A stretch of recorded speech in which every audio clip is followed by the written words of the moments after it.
That is very strange indeed. Right. Right then, okay. Let's do some questions. Questions time. I had a game where I was Genji and I was constantly killing the enemy team. I did ones and the tank on my team goes get off DPS, you fucker, you can't DPS, let me DPS. I can at least get kills. 1 minute earlier I got a team kill. What's your opinion on this? Some people are very rude, quite stupid, and quite annoying.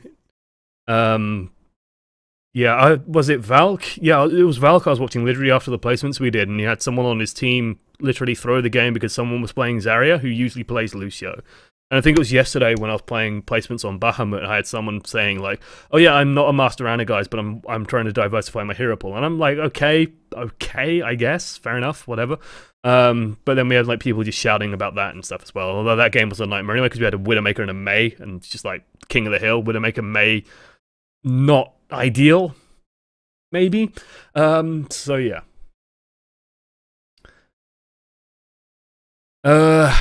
Happens. I mean, being fair, being Genji, you should be getting team kills at certain points, or you should be getting like 3 or 4 kills at times with Dragonblade, just because Dragonblade is like, you basically are playing entirely around a Dragonblade, and then you try and get a kill, or a number of kills off the back of that.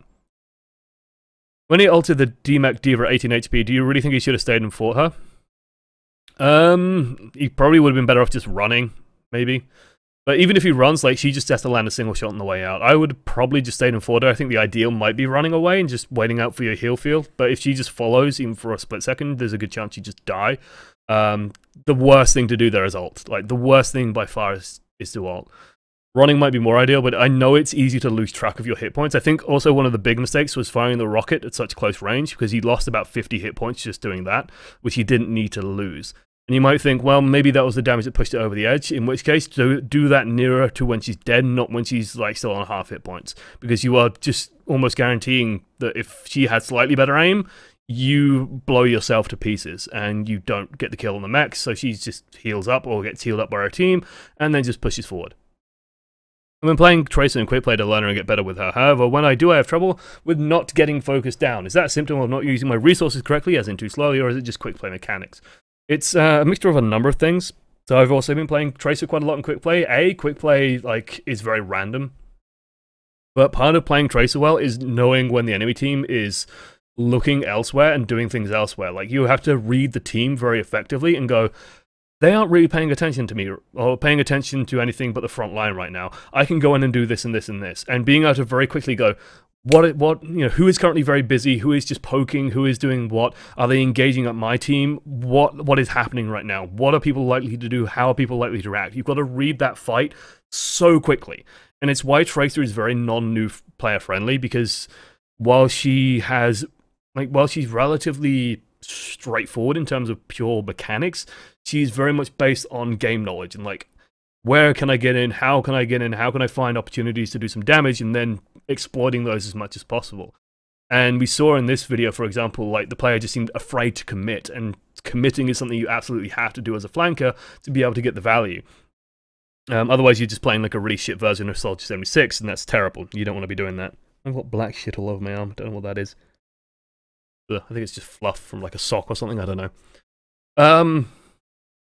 But in terms of like how to not do it, and just make sure that your team is also doing something at the same time. Be very wary of getting like out of sync with your team, which happens quite a lot, where your team is doing one thing and then like you go and do your thing, you die, your team then dies, you come back out of spawn, you do a bunch of shit on your own, and then all of their team can just turn around and focus you. If they do turn around and focus you, get out. Get out, get out, get out, get out, get out. Like, you can generally handle one person focusing you, you might be able to handle 2, depends on who they are. If it's like McCree and Soldier 76, you want to get out quick. If it's Pharah and Hanzo, actually Hanzo is quite scary for a Tracer, so a bad example. If it's Pharah and Orisa, then you probably have a bit of time to play around with, but once a rocket lands, get out. Like, it's reading very quickly how much space do I actually have here. Part of it is, like you said, it's quick play. You don't get focus pushes in quick play. Usually people stagger a lot more in quick play. People are much more independent playing in quick play. But it's worth learning, because if you can sort of run rings around people in quick play, get a lot of value out of Tracer in quick play, it's not that difficult to then transmit that into competitive, hopefully. Hopefully. It's just a quick play is much less likely to have, for example, a Reinhardt, Roadhog, Soldier 76 pushing forward, or have a proper dive comp, for example, running. Better sniper, Tracer or Winston? Tracer. Winston has physically limited range. Tracer can actually deal tiny amounts of damage from long range. Why did everybody die there? I'm guessing that's the play of the game you're referring to. Because people die to D.Va bombs at low ranks. Why? What do you do as a tank support if you can see the DPS aren't doing well enough? Shout very angrily at them and call them trash. No, that's literally like the last thing you should do. If you're a support player, like try and position more carefully. Try and find ways that you can just tip the DPS balance in your team's favor a little bit.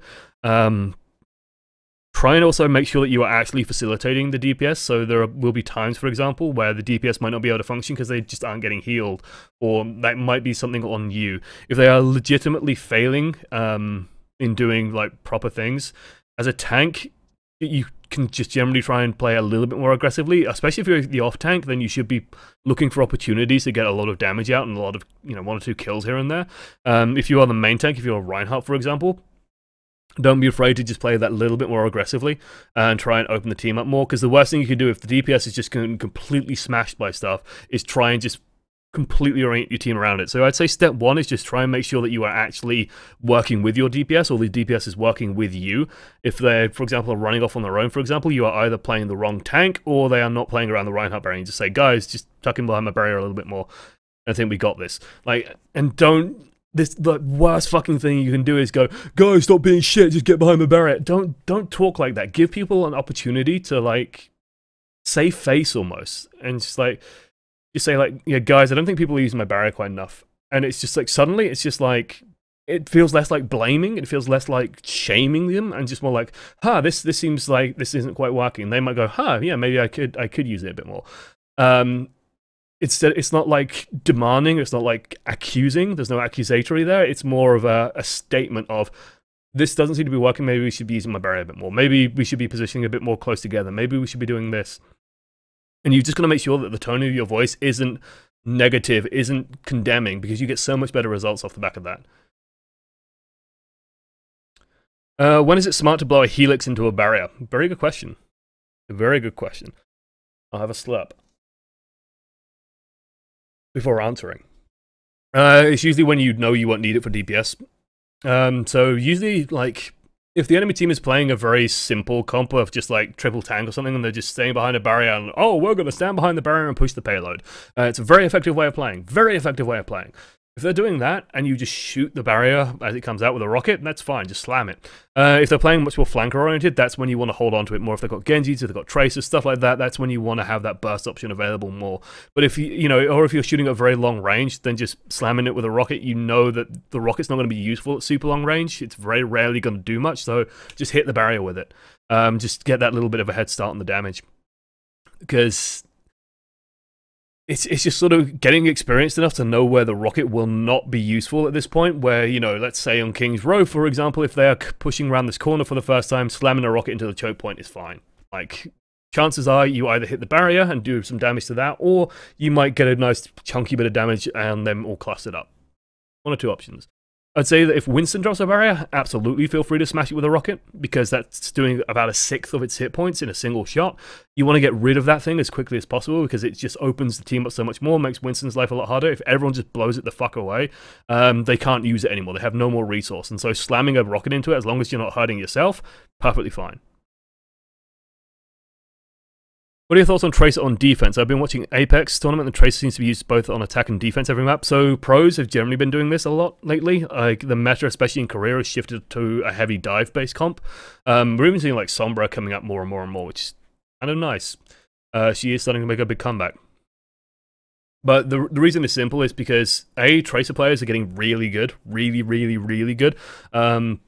B, defensive dive, if played extremely well, is very, very hard to beat, because anytime you have aggression, they just have counter aggression. It just comes at you super hard, and they can just seize initiative from you so huge. And if you are the better team, you will probably win.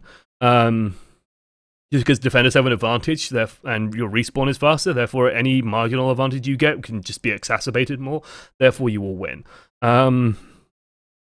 Defensive dive is also good against aggro dive, and when played properly against triple tank, when you know how to play it right against triple tank, it's also very effective against that. So it's just a matter of like these teams' taste is playing that comp, and it is just an effective way of playing at the moment, where dive is just very much in vogue. Dive is very powerful at the moment. The burst damage is high, the healing is lowered than it used to be, so there's just less healing overall going out. Because Ana got nerfed systematically, you're seeing more Zenyatta's, for example, getting played as well. Transcendence is coming back, Zenyatta's Discord Orb is coming back into the meta, so dive works very well with that. It's all that kind of stuff. How important is reaction time in Overwatch? Pretty fucking huge. Like, it's as important in Overwatch as it is in any FPS. So let's pretend that I am person A, and this is person B, and we don't like person B. Person B sucks. Person B's on the blue team. Fuck the blue team. If we both see each other and we react at exactly the same time, we have both the same gun, we both shoot each other at the same time, we both die at the same time. If we see each other, I react first, I will win the fight. Or I have an instant advantage. As long as I don't fuck up and I will hold that advantage throughout, then I will start winning. Which is why the element of surprise is so important. It's why any edge you get is important, because if it takes, let's say it takes 1.5 seconds to kill this person, 1.5 seconds to kill me, if I get started shooting at him 0.2 seconds faster, I win. He dies, I don't. I can get healed, I can keep fighting. So that reaction time is very important. It's also very important in Overwatch, especially important in Overwatch because things change very rapidly. And it's very important to understand what is my contingency if this happens. So let's say that you are fighting and then suddenly they start throwing ultimates out. Okay, how do you react to that? You've got to do something. Is the reaction to that throwing your own ultimate out? Might not be. Is your reaction to run and find cover? Could be. And one thing I've noticed is, usually, in my mind, the best reaction is to try and throw out some form of damage and then move. You'll see me do this quite a lot, where, like, for example, if they are fighting on the point over here, we got Guy B. Guy B's a dick, and he's playing Soldier 76. And Tank Visor activates, you'll generally see me fire a couple of shots into him. My thoughts are pretty simple, is that if everyone does the same thing, he dies. We know exactly where he is. He's going to probably be leaving cover, because Soldier 76s get very antsy when they put the visor on. They run out of barriers and stuff like that, so it's very easy to burst them down. So you can punish that usually. So I'll generally try and put a shot or two on them and then hide, because you generally have that little bit of leeway to do so.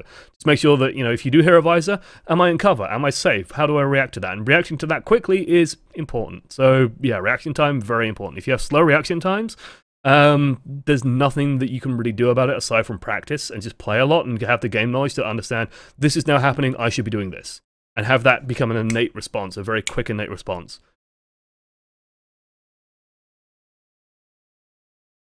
What's your thoughts on the AMP Death Blossom combo? It's very, very readable. The enemy team is running a Sombra and a Reaper, and Sombra hasn't used EMP for a while, and Reaper hasn't used Death Blossom for a while. I wonder what they are going to do. If they try and approach, you just use ultimates nice and early. They can't approach, they can't get in. I do not like Reaper still. I tried him out on the PTR a bunch earlier on today. Played a bunch of PTR. What I found with Reaper was that he still suffers very much the same fundamental issue, where you spend half the game running at people, just trying to hope to close into range, and you go, and then when you get into them, you're already on half hit points. And sure, then you could do a lot of damage and you're a bit stickier, but it still doesn't feel good. It still doesn't feel fun. It's just like I spend so much time just trying to get into range or just like hanging around corners and hoping that it works, that it's just like, this doesn't feel right. And honestly, I prefer EMP Visor. Like, EMP Visor doesn't require you to get in range. EMP Dragon Blade doesn't require you to have the Reaper pretty much already in position. EMP most other ultimates is better, in my mind. What flavor ice cream is a Soldier Tracer baby? Yeah. He's old enough to be a dad. Ugh. Ew. Ew. Ew. It's an ew flavor. Turn her around, Josh, he'll be better. Dirty man. As Tracer, when do you attack with your team versus from an off angle? What are your target priorities? It's very rare you should be attacking with your team. The reason is simple. Tracer works at her best. So let's say that this is the enemy team. Actually, let's make that red. This is the enemy team. This shaded blob. Ignore what's in the background. This shaded blob is the enemy team. This is our team. It's a nice big yellow square. Okay, our team are really fucking cool, guys. Their team are just arseholes. We hate their team. This is us. If you imagine us, we are best when we're being evasive and when we're getting into close range. Like Tracer at medium range, we've already seen is garbage. You're going to deal at most 100 damage a clip, if that, and you're going to have a hard time landing all those shots anyway. If you get in close, you can deal 240. Holy shit, you can one-shot people in a second. Really, really powerful. Really, really, really powerful. So, if you're trying to get into close range and you're coming from the same angle that their team is, well, they're pointing all their guns this way, like, at us. All their guns are facing this way. They're all just shooting at us. We blink forward, and then we just get hit by a stray fucking rocket, an arrow because they've got a Hanzo, a Soldier 76 just sprays, we die, fire strike hits us. There's so many things that can go wrong going that way. It's just bad, bad, bad, sad, bad, bad. It also means that they don't have to worry about things coming up from the side. It means their supports that are probably in the back line are nice and safe. It all works out for them. If we find a flank angle to come in from, thus, and there's some spiky hair. This is Tracer. Then suddenly they have to peel something to deal with us, and then we can just dodge it and just keep pushing around and keep causing problems. I think Tracer's head thing goes, no, I think that is the right way. And meanwhile, while all this is happening, we're dealing damage into them from an effective distance where we are strong, and they are trying to deal with this fucking annoying thing in the back that might not even be doing much damage, but it's a constant threat that they have to worry about. And then if they even do damage, we recall, we can blink away, we can get to safety. And during all of this, our team is just pushing forward and doing a lot of work. And so we are more effective doing this. If you're trying to push in with the team, why aren't you playing Soldier 76? Why aren't you playing McCree? Why aren't you playing Roadhog, Reaper, anything other than Tracer? Tracer is the hero that flanks. You can get to flanks easily, you should be using them. The only time that I can really think where you want to be pushing with a team is when you are like in a hurry to get to somewhere important, or whether there is a very clear wombo combo happening, where, you know, you're just running in behind the Zarya, making sure that the Zarya lands Graviton, blink, blink, bomb, out. Like, it's sort of those bursty instances where you're not even really looking to fight, you're just looking to win. So that's really the case. Does rank matter? Not, only slightly. It shouldn't matter in terms of ego, it does matter in terms of, is this player better than this player? Rank does have an indication towards that. As Tracer, when do you attack? Oh wait, we already did that. I read Angel. Saw an interview with a Korean pro and he was smack-talking envious by saying he did not fear a team that used Reinhardt. How on earth is that logical, or is the Korean scene so difficult? The Korean scene is extremely based around dive comps right now. It's very, very rare that you see Reinhardt. And honestly, watching Take today, like, Reinhardt's still somewhat of a rarity. So if a team is running Reinhardt and you were playing dive comp, the Reinhardt becomes kind of irrelevant. So that's why he was saying that, basically. They are not worried about teams that are playing a tanky style. They can just dive through them and beat them. You mentioned impatient aiming earlier. Best way to prevent this is, I find them similar with characters like Tracer, Sombra, McCree at close range, etc. Practice. Practice. Going back and watching your own VODs as well and just seeing, like, am I shooting before I've aimed? And this might just be me, because I know there are, like, if you are a massive flick aimer, then it's a lot more instinctive when how you aim. With me, it's a little bit more thoughtful, a lot more considered. So if you compare, like, me playing Widow to someone like Zeta or P. Clark or whatever playing Widow, my aiming is a lot more, like, smooth in terms of just, like, move into position, fire shot, move into position, fire shot, move into position, fire shot, move into position, fire shot. With them, it's a lot more like position, shot, position, shot, position, shot. It's much more like a single whoosh, smooth movement. So with me, I generally put a lot of thought into, like, okay, my crosshair should be here. This is the motion I need to make sure my crosshair is in the right position. I have the shot now, I can get the kill. And it sounds weird, but that is usually what's going through my head. Is my crosshair on the enemy? Okay, now I am pressing left click. And it sounds like a slow process, but it makes up for it in efficiency. So when playing Tracer, like, it's very important not to be shooting when your crosshair is away from the enemy character. So in the example that I was talking about, we saw that the crosshair was cleanly off Mercy, and it was like he was trying to draw towards Mercy while firing. And because you only have a second you can't afford to do that. You're losing half your damage, you're losing all this time, and then you're spending more time reloading. That's more time for them to reposition, more time for health to arrive. It's a slower kill overall. It's bad. So I just say, like, the idea is to find the fastest route to them being dead. If that requires you to slow down a little bit on the aiming, accuracy is what matters, not speed, because speed will develop alongside accuracy. Okay, so if you are constantly accurate and you consistently land shots, you'll be able to do that faster and faster and faster and faster throughout time. There's sort of two schools of thought on this, because I have seen people just recommend just keep flicking and eventually it'll work. I don't necessarily buy into that. I do not necessarily buy into that. I think that if you just keep flicking, it might work eventually, but I think it's way slower than just taking your time a little bit more, practicing the actual motion, making sure that the shot is landing, and then just getting faster and faster and faster at doing that. And I think that will work better long term. That is my approach. Might not work for you. Your mileage may vary. Aiming is somewhat of a personal thing. When should you switch your soldier to a different DPS? Ha! Almost never with Soldier.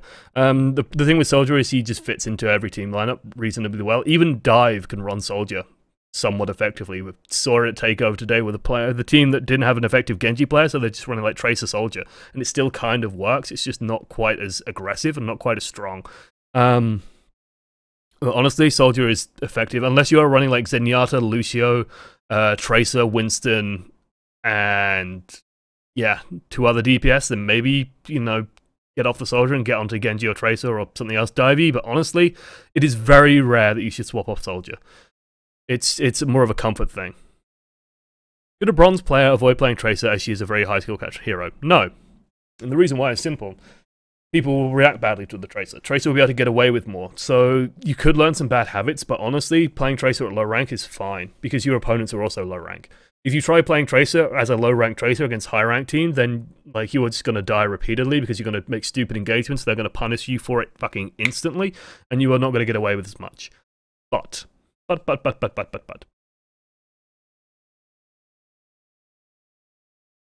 How people react to Tracer depends on how high ranked they are. I've seen it happen before when playing with lower ranked friends, where a Tracer is just constantly running around, killing people non-stop, and the supports are doing nothing but bitching that, oh my god, this Tracer is just killing us again and again and again and again and again. And if you are a really good Tracer, you can absolutely do that at pretty much any skill level. Like, if you are ahead of the curve, Tracer just takes over games. So she can be extremely powerful. Extremely powerful. I'm fine with that. Are there any tips for aiming a pulse bomb a little easier? It seems to have a weird arc for its slow. Best advice I can give you is, this is the target. This is again Team B guy. Let's put a B on his face. B is for bastard. And this is us. We're Tracer. Goggles. Yeah. Okay. That's Tracer. If you're trying to, like, lob it onto people, you're gonna have a bad time. Just blink right into them, and then just try and, like, don't even let it fucking fly. Just mash it into their face. Hi, bloop! And then they have a pulse bomb. Feels bad, man. Leading the target, again, it is a projectile, so you have to lead the target slightly. Gives you a much better instant, so if they are moving in a direction, just throw it in their path, and it's more likely. Because consider the projectile's arc. Like, it is doing this, and then it'll hit the floor.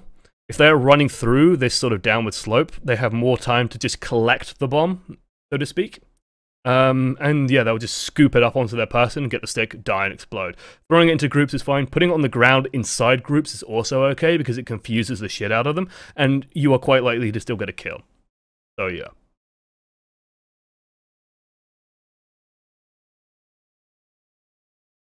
PTR is still running? Okay, I'll go and look at the PTR in a moment. As a support, what should your response be to a Tracer resting in the backline?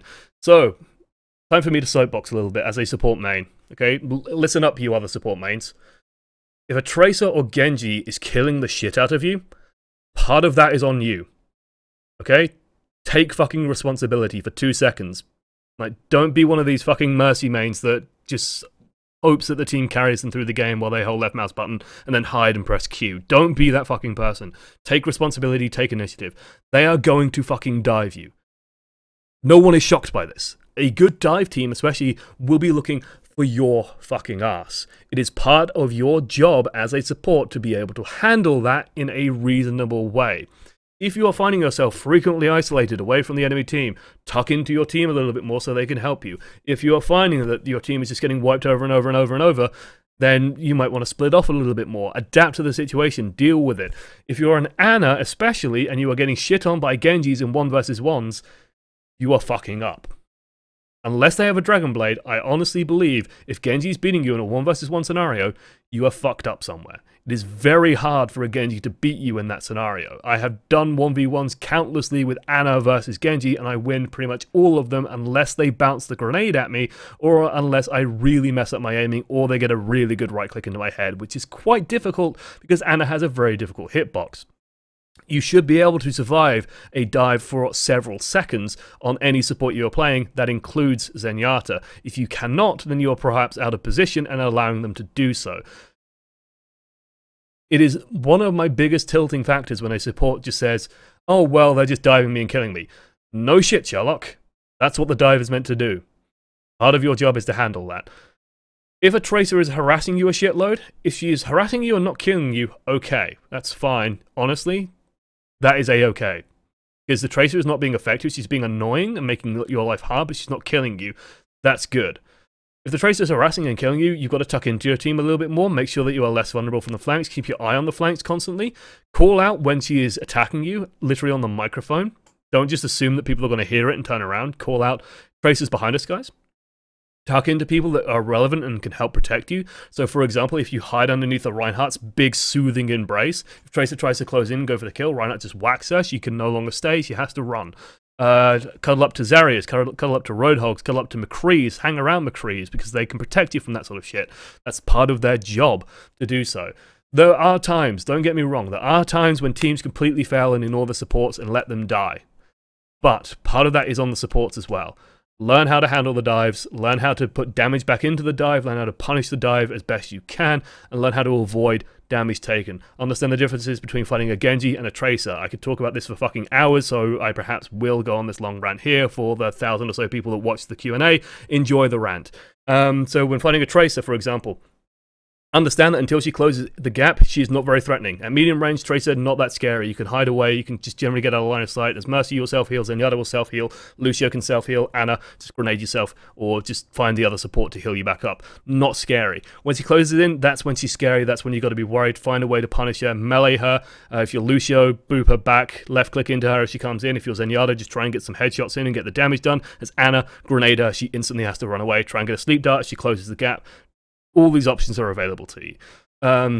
Genji, usually a lot more patient, a lot more dangerous in the mid-range. Just make sure that he doesn't get you low. When he gets you low, that's when he's going to go in. Understand that, react to that, make sure that you are in a position where you can be helped against him.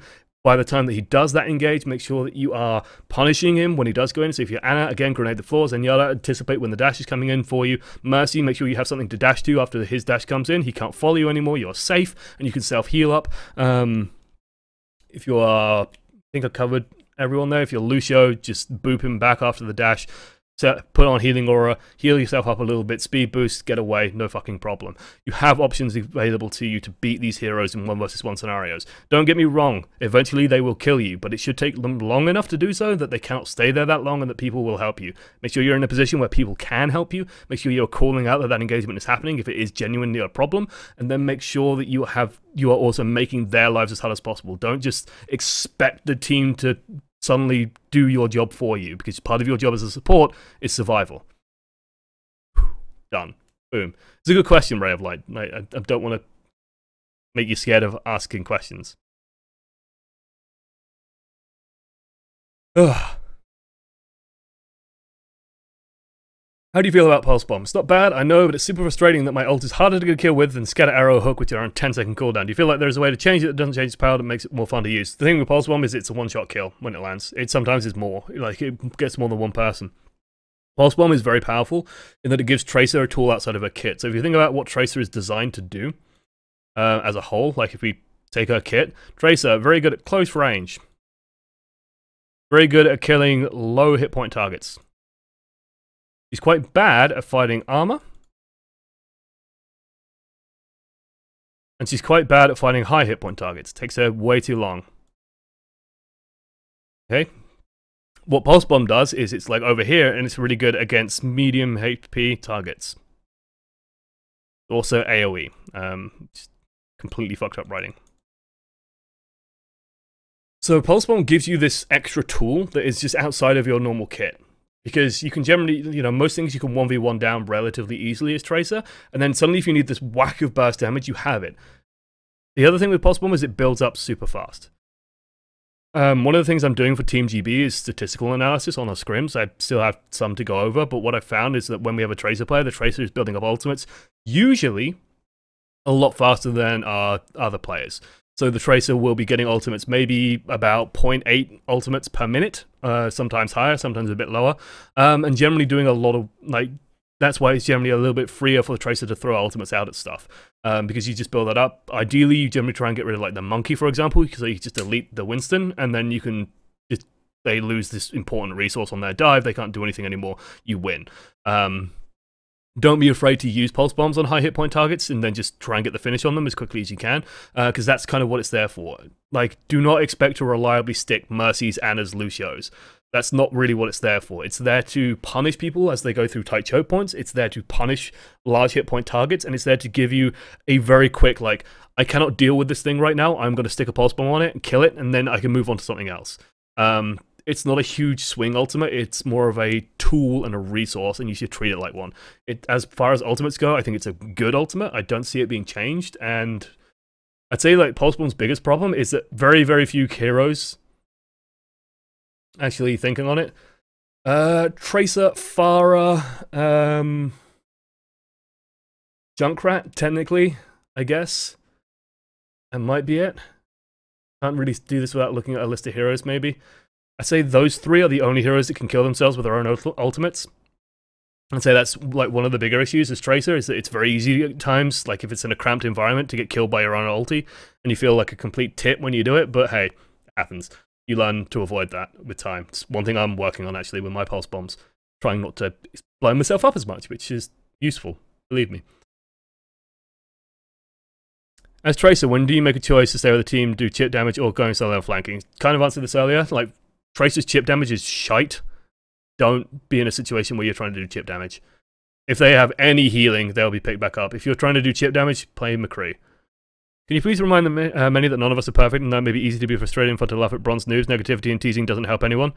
No, that is true. Like, this person submitted, like, okay, I tease this person for, like, their lofty goals, but it's not an impossible goal. It's not an impossible goal to be GM by the end of next season. It's like a lot of work, a lot of sweat, and a lot of effort, but part of what I was doing with this was being extremely frank as well. And occasionally I will tease for comedic effect to make this entertaining, because it is a show that needs to be entertaining at the same time. But if you are bronze, then you are bronze, and you are trying to improve. That's why you're here, that's why you're watching the videos, that's why you're part of this community. Improvement is what fucking matters. I don't care if you're starting from bronze or you're starting from GM. You're on the same track, it's just someone's further along it. And this could be your first FPS, it could be your 30th. I don't give a shit. If you're trying to improve, that's why we're here. I don't mind a little bit of teasing. That said, like, I want to counteract this somewhat. I don't want this to feel like there is a point where people feel like genuine criticism can be teasing, or when, like, light ribbing is outlawed. I don't think that should be the case. I think that you should be able to take the light ribbing and take it in the spirit that it's delivered in, but if it's genuinely mean, then fuck off, basically. If you were genuinely down on, oh, look at this bronze fucker, he's bronze as shit, like, basically, that's what I think. If you're like, oh, ha, he's done this silly thing, look at that, that's a bit silly. Like, okay, whatever, fair enough. Like, that's why I literally have this emote, the UK ult. Like, it's there to tease me. It teases me more than anybody. And I think being able to take as well a little bit of teasing is such an important skill as well, and especially in a game like Overwatch where it can be very high pressure, dealing with that and being able to handle that is also part of things. So, you know, I don't want to, like, completely pad the walls, but the walls are slightly padded still. This is an environment of growth, and I want to encourage that growth. But if people are genuinely mean, then yeah, enjoy this, and this, but mostly this.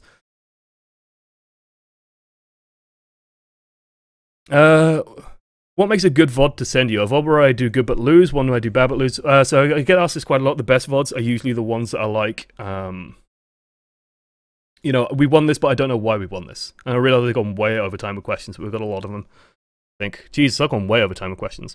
But yeah, like, oh, we won this, but I don't know why. Or we lost this, but I don't know why. I thought I was doing okay, but we seem to have lost this. Those are generally the best ones, where you just feel like you have no idea what's happened.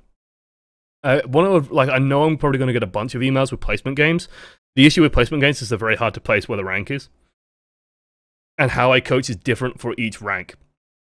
So for example, with this, it's a lot of very basic positioning and just like fundamental decision making. When do I use my ultimate? When do I not use my ultimate? Why is this bad when I use my ultimate? How do I place myself where I'm most effective? What are my priorities in terms of like, is the D.Va dead? Okay, if the D.Va is dead, then my ultimate is way more effective, therefore that's way more important.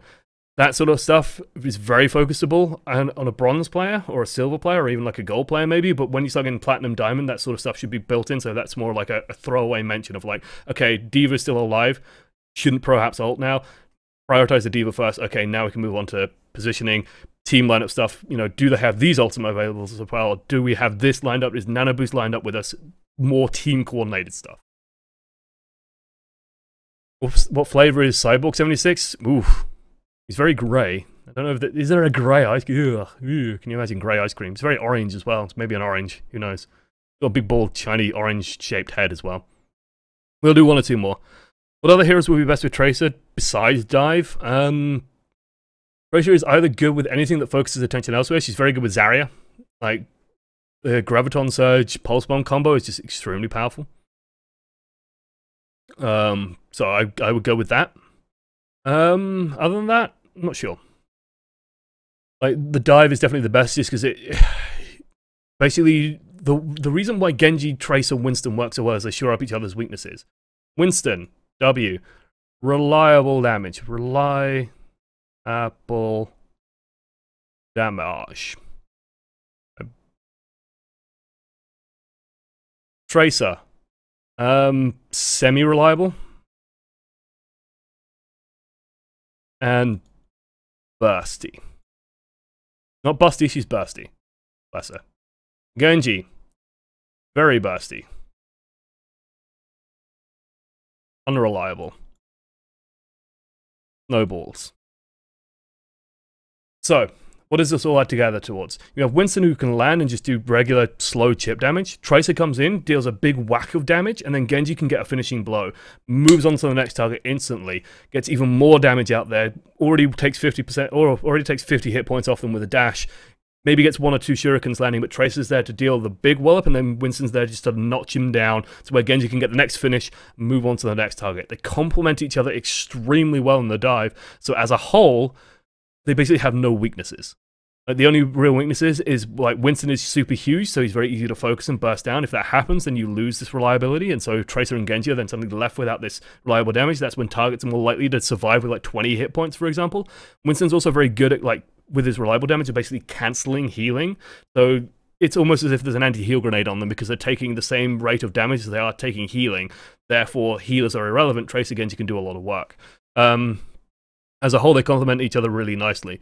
I'd say outside of these three, it's difficult to say. Like, Widowmaker Tracer can kind of work, but you're still playing pseudo dive then, of where the Widow gets someone half, Tracer goes in, finishes them. Other than that, she just fits into a lot of team comps, to be honest. Like, a well-played Tracer is seldom unwelcome. Any suggestions on how to practice pulse bombs? Quick plays, not bad. Because there you're just getting people moving. They're less clustered and less focused, but if you can land them in quick play reliably, hey, it feels good. There's no easy way of doing it, I think. There's no, like, obvious advice, I think. Just think about your pulse bombs. Think about, like, how people are moving, and then anticipate the movement. Try and lead the target slightly, and try and get as close as possible. We'll do one or two more. About medals. People say they don't mean anything, however, I disagree. As a DPS, when I have a really good game, I have gold damage, and at least silver eliminations and objective kills. In mediocre games, like silver damage and eliminations, and bad games, or bronze or worse, with a lot of deaths. I believe the combination tells information about performance, not each one individually. What is your opinion about this? It is... So, the reason why people say medals don't matter is this. Let's say I am playing Soldier 76. I have gold damage and silver eliminations. And then I have bronze healing. Okay? That kind of works. That kind of makes sense. That's probably where I should be. Genji has got bronze damage and has got gold eliminations and no healing, of course. If someone says to us the DPS aren't doing anything, you do not have time to have a long and considered debate about the merits of Soldier 76's damage output, how much damage he's done to barrier compared to how much hero damage he's done, which thankfully is being changed on the PTR. You do not have time to debate who should have more eliminations, how these eliminations are being gotten. You can have divas with gold eliminations, and it's fucking meaningless because diva hits everybody. Like, she has to just clip someone with one of her bullets and do 2 damage, and she'll have an elimination from it. So it's a worthless statistic for diva to track because it means fucking nothing. If you are playing as Lucio and have highest eliminations, sure, something is going wrong.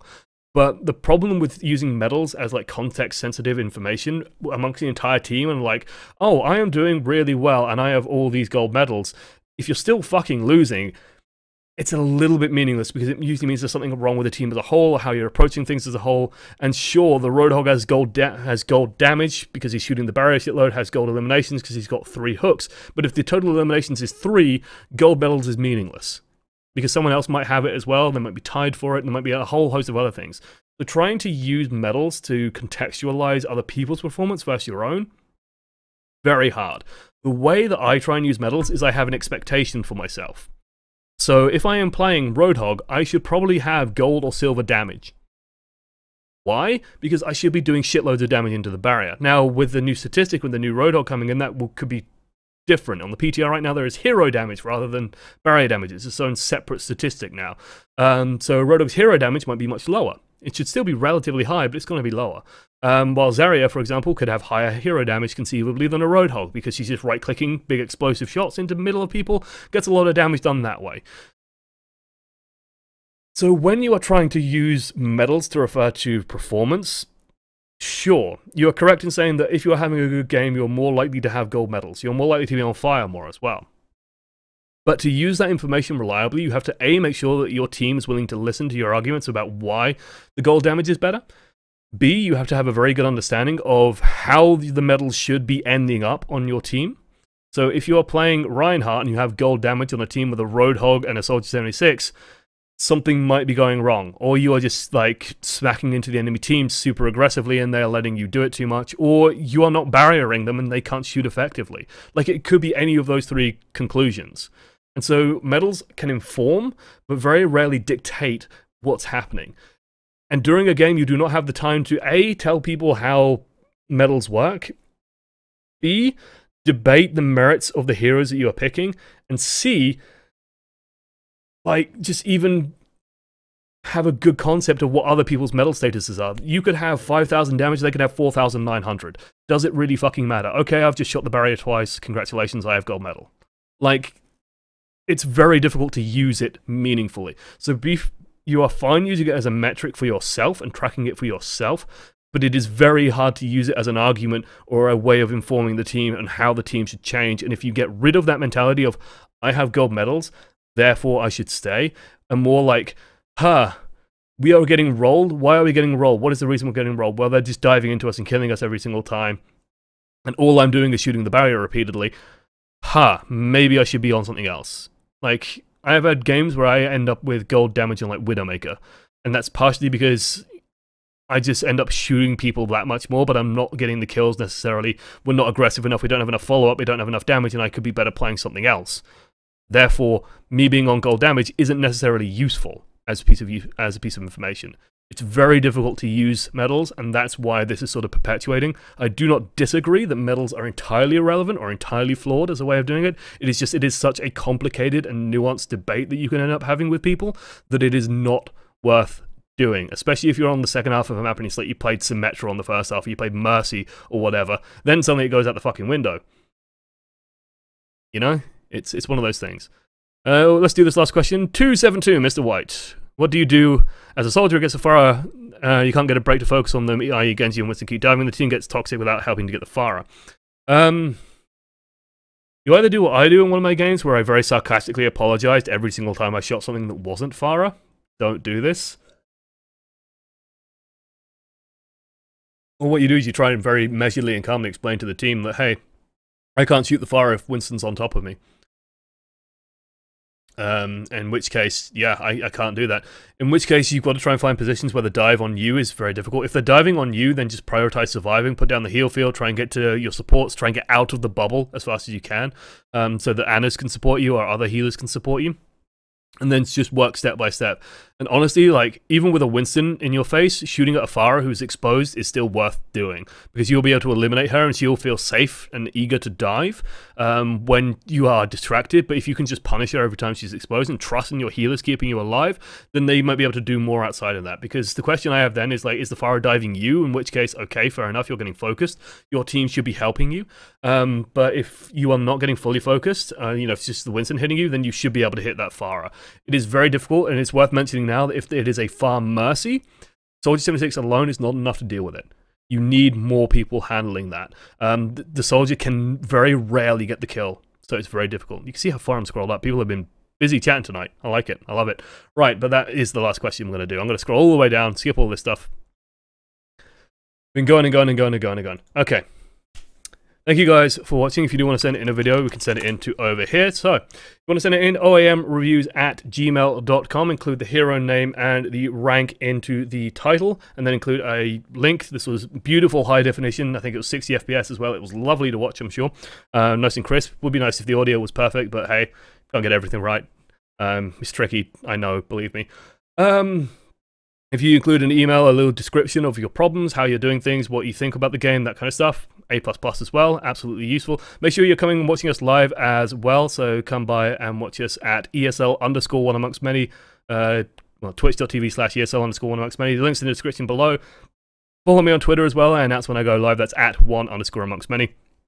10 PM British time, which is 11 o'clock in most of Europe, and it's in about 2 PM California. Work it out from them, Friday and Saturday. I'd love to see you here. Otherwise, thanks for watching again. Thanks for watching to the end. Let's get our words out properly. Doodles. They're gone. Boom. Done. View review console occasionally.